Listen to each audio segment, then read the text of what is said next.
Well, hello everybody, and welcome to this episode of G-Bears of Off-Grid Ways, a homestead in the desert. Hey, the winds have been going nuts. All last night, 25 to 35 miles an hour. Then all day today, it got down to 14 miles per hour for a while. Now it's back up in the 20s again. Temperatures around 78, just comfortable, 25% humidity. 83 here in the cabin. So I was kind of like held back from being able to do much, but I did make a batch of pickled peppered eggs. So those are going to go in the refrigerator and sit for about a week so that the pepper flavoring gets into the eggs and it gets a little spice to life. So you know what? Before I forget, I got a little note here that I wanted to carry with me. And we're going to talk about there's a solar storm rated as a G3 going to hit Earth Wednesday night, just tomorrow night, and they said that it could disrupt some electrical grids and things like that, so be aware of it. But as far south as Chicago, people should be able to see the northern lights in the sky if the skies are clear, so you might want to look out for that. All right, so boy, the wind's crazy. Just crazy. So I was down here earlier, and I got, because of the winds blowing, of course that dries everything out. So inside of the grow house, the Garden of Eating, it wasn't too bad. So I got everything all set up here and watered down, and there's my single apple on the tree, and that's going to be an Anna apple. But I noticed when I was out here that all of these other grafts are all starting to sprout. There's a greenery popping out there. And over here, got greenery there, and greenery down there, and greenery right there, and greenery right there. So everything is coming to life here. My citrus trees are really happy. I gave them a bunch of chicken poop, and that's the one. My this is my Tangelo tree. I grew from seed. From a Tangelo I got from my friend Bill's tree, rest his soul. And I had planted catnip in this side here, but as you saw in the video recently, the catnip was completely infested with whitefly underneath it, so I pulled that out, dug it out of there, and I got a few leaves that are yellowed down here, but I'll let them get a little bit yellower, and then I'll pop those off and throw them in compost. So anyway, that's Tangelo, and this one is let's see, this is kaffir lime, or kaffir lime, however you want to pronounce it. This one is tangerine, not Tangelo. This is tangerine. Now that's Tangelo. That's a cross between tangerine and orange. This is just tangerine. My fig tree, or should I say my Adam's underwear tree. My fig tree is really coming to life. So is my non-king cherry.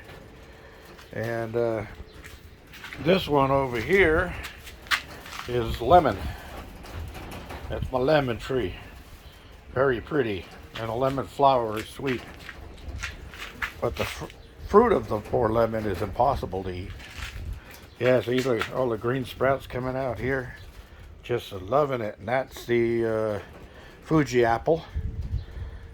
And the Red Delicious has got a little sprout sticking out right there.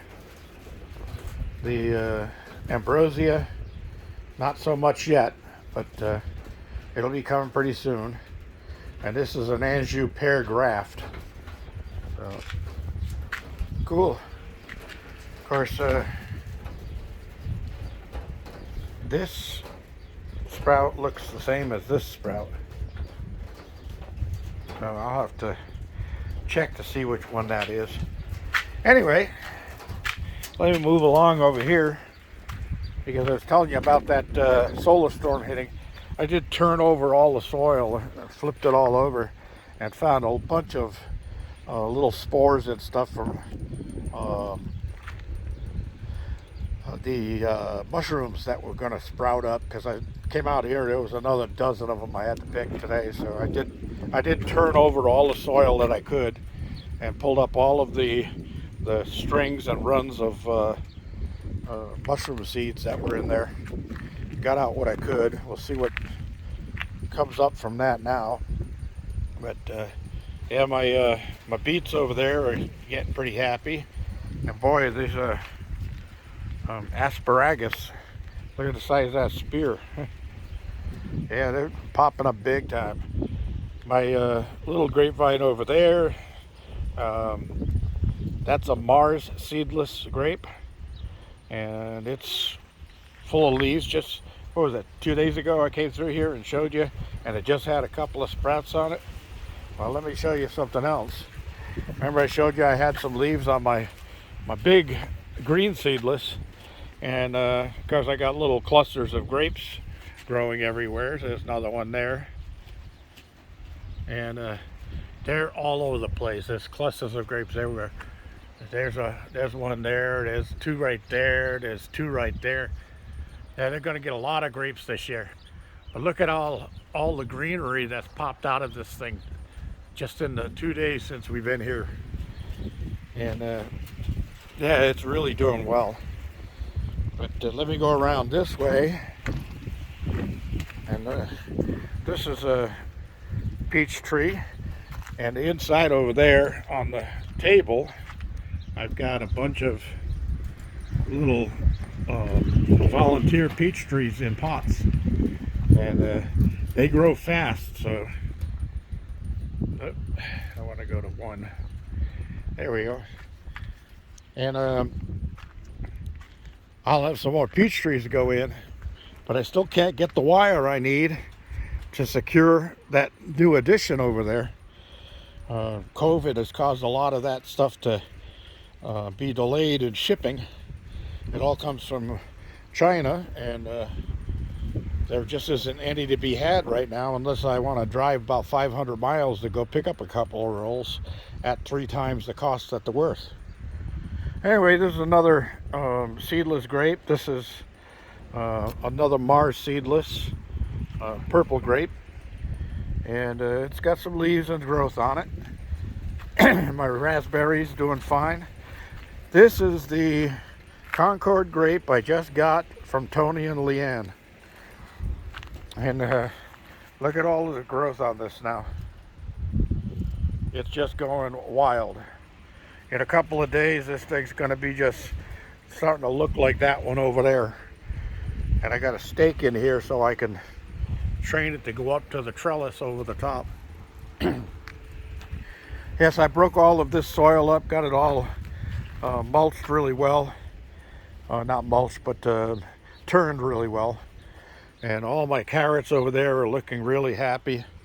Won't be long, I'll be eating some of them. And this is ambrosia down here. That's just one little graft.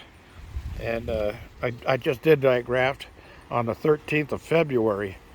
But it looks like it's taken because it's got little furry buds growing off the end of it. And this is the Bosque pear graft I did last year. And I just noticed today it's got a fresh bud right there at the top. So that one's going to be sprouting out pretty soon.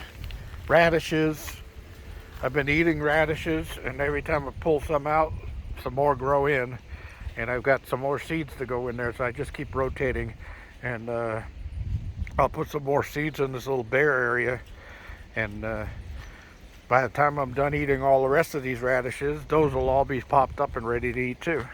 Spinach and kale, just doing beautifully. Huh. What do I have here? Oh, that's a kale that I cut off and gave to my my neighbor Patty up the road, and it's resprouting. I just cut this one off and gave it to my neighbor John, but I only cut half of it off. There's still plenty growing on the bottom. I might have to make some kale soup. Andy's planning on coming up for Easter weekend, and we might do a little prospecting if the weather permits, but also because money's been tight, I haven't been doing any FT for a while.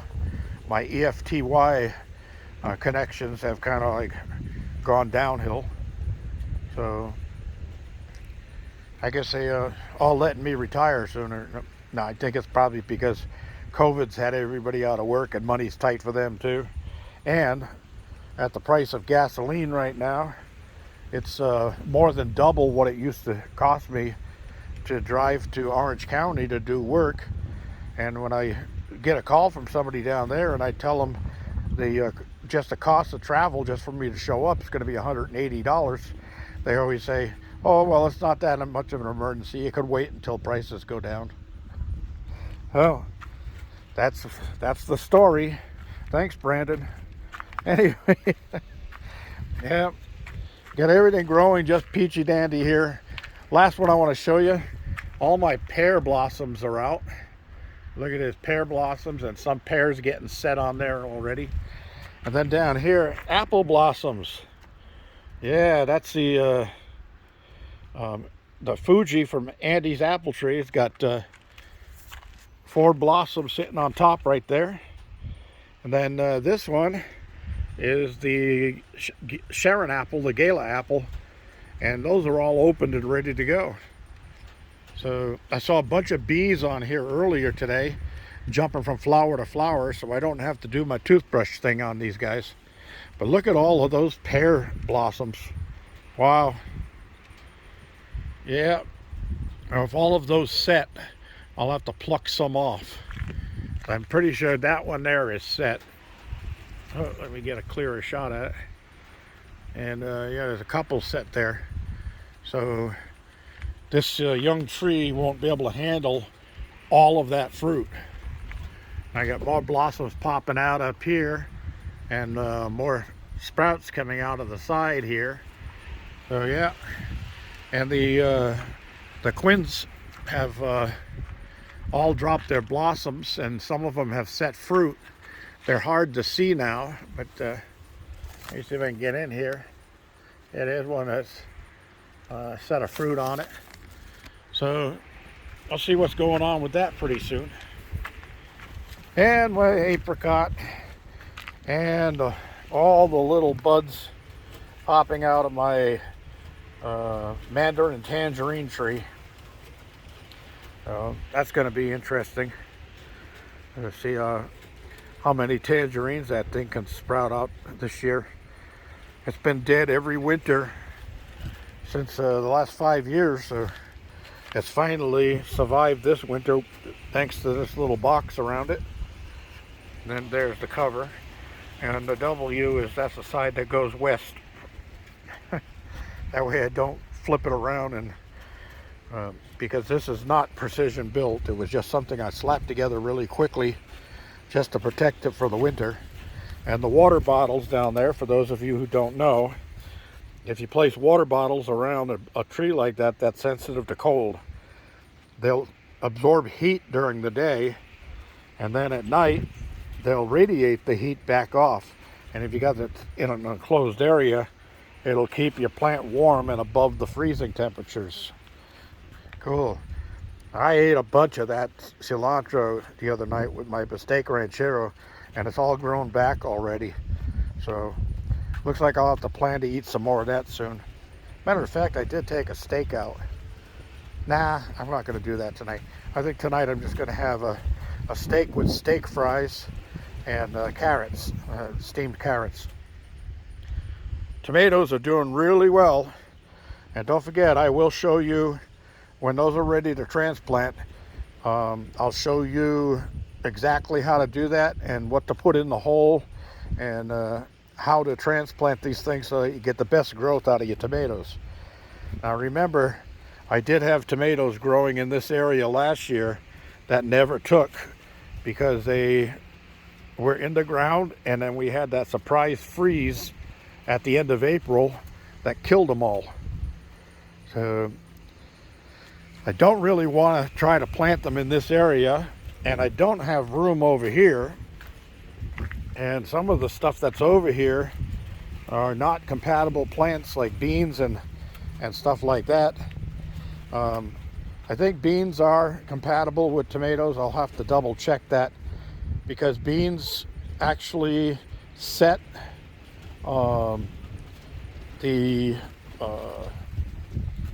why can't I think? Something's wrong with my brain. Anyway, it sets the stuff that's in the chicken poop into the soil and holds it there. So that is good with it. But this asparagus is not a good companion plant for it, so I won't put them around the asparagus. Anywho, that's about all I have. I was standing right here and I heard this noise, and it sounded like somebody saying, "There's gold in their hills. There's gold in their hills." And then I just realized that I heard it through the grapevine. Yeah, I heard it right through the grapevine. All right, everybody. Thanks for joining me. This is G Bear reminding you, don't forget to give me a thumbs up down there. Don't forget to subscribe and share. And for those new subscribers that put me over the 6,100 mark, this in the last few days here, welcome aboard. And thanks for joining us. This is G Bear signing off.